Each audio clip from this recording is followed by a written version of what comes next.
कहां से आता है आईपीएल में खिलाड़ियों को खरीदने के लिए पैसे? कैसे होती है टीमों की कमाई? ये एक बड़ा सवाल। अगर जानना चाहते हैं तो बने रहे मेरे इस वीडियो में अंत तक।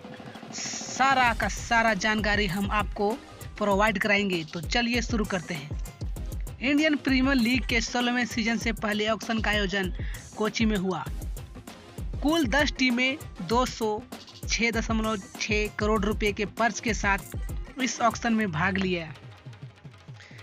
इंडियन प्रीमियर लीग आईपीएल के 16वें सीजन के आगाज से पहले शुक्रवार को कोची में मिनी ऑक्शन आईपीएल का मंच सजाया गया था। कुल 405 खिलाड़ियों के लिए बोली लगनी है और सभी 10 टीमों के पास 206.6 करोड़ रुपए का पर्स है। आईपीएल की नीलामी में खिलाड़ियों पर जमकर पैसे की बरसात हुई। फ्रेंचाइजियों की बीच खिलाड़ियों के खरीदने के लिए रेस देखने को मिली और कई बार 1 करोड़ रुपए से शुरू हुई बोली 10 करोड़ के पार चली जाती है। कुल मिलाकर पैसे जमकर बरसता है। लेकिन खिलाड़ियों पर इतना खर्च करने वाली फ्रेंचाइजियों की कमाई कैसे होती है? कहां से आता है खिलाड़ियों पर लुटाने के लिए पैसा?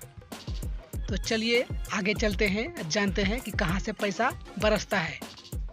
कमाई का सबसे बड़ा जरिया आईपीएल को भारतीय क्रिकेट कंट्रोल बोर्ड यानी बीसीसीआई संचालित करता है और दोनों के लिए कमाई का सबसे बड़ा जरिया मीडिया और ब्रॉडकास्ट है।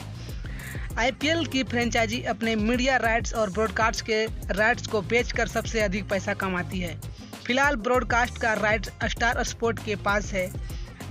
एक रिपोर्ट के अनुसार शुरुआत में ब्रॉडकास्टिंग राइट से होने वाली कमाई का 20% हिस्सा बीसीसीआई रखता है और 80% रकम टीमों को मिलती थी। लेकिन धीरे धीरे ये हिस्सा बढ़कर 50 से 50% हो गया।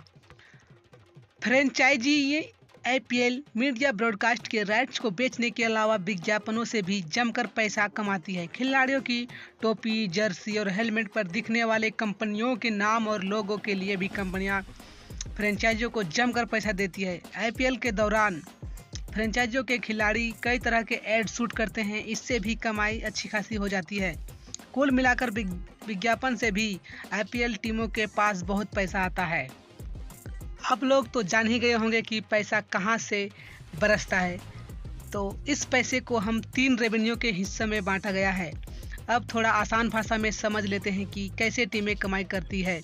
सबसे पहले आईपीएल टीमों की कमाई तो 3 हिस्सों में बटा हुआ है। सेंट्रल रेवेन्यू, प्रोफेशनल रेवेन्यू और लोकल रेवेन्यू में बांटा जाता है।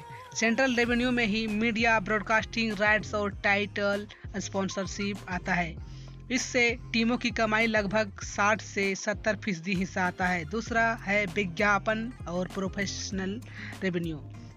इससे टीमों को करीब 20 से 30% तक कमाई होती है। वही लोकल रेवेन्यू से टीमों की कमाई 10% हिस्सा आता है। इसमें टिकटों की बिक्री और अन्य चीजें शामिल हैं। हर सीजन में 7 से 8 घरेलू मैचों के साथ फ्रेंचाइजी मालिक टिकट की बिक्री से अनुमानित 80% रेवेन्यू अपने पास रखता है। बाकी 20% बीसीसीआई और प्रायोजकों के बीच बढ़ता है। टिकटों की बिक्री से होने वाली आय आमतौर पर टीम के राजस्व का 10 से 15% होता है। टीमें मर्चेंडाइज जैसे जर्सी, टोपी और अन्य सामान बेचकर भी रेवेन्यू का छोटा हिस्सा जनरेट करती है। 2008 में जब आईपीएल शुरू हुआ तो भारतीय बिजनेसमैन और बॉलीवुड के कुछ बड़े नामों ने 8 शहर बेस्ट फ्रेंचाइजी खरीदने के लिए कुल $723.59 मिलियन खर्च किए। 1.5 दशक बाद आईपीएल की लोकप्रियता और व्यावसायिक मूल्य में कई गुना वृद्धि हुई। 2021 में सीवीसी कैपिटल, एक ब्रिटिश इक्विटी फर्म ने गुजरात टाइटंस के फ्रेंचाइजी के लिए लगभग $740 मिलियन का भुगतान किया था। दोस्तों, ये जानकारी कैसा लगा आप लोगों को? आप लोग कमेंट बॉक्स में ज़रूर बताइएगा। ऐसी जानकारी के लिए आप लोग हमारे चैनल को सब्सक्राइब एंड लाइक ज़रूर कीजिएगा। और आप लोग बताइए कि आप लोग जर्सी खरीदते हैं कि नहीं मैच देखने के दौरान।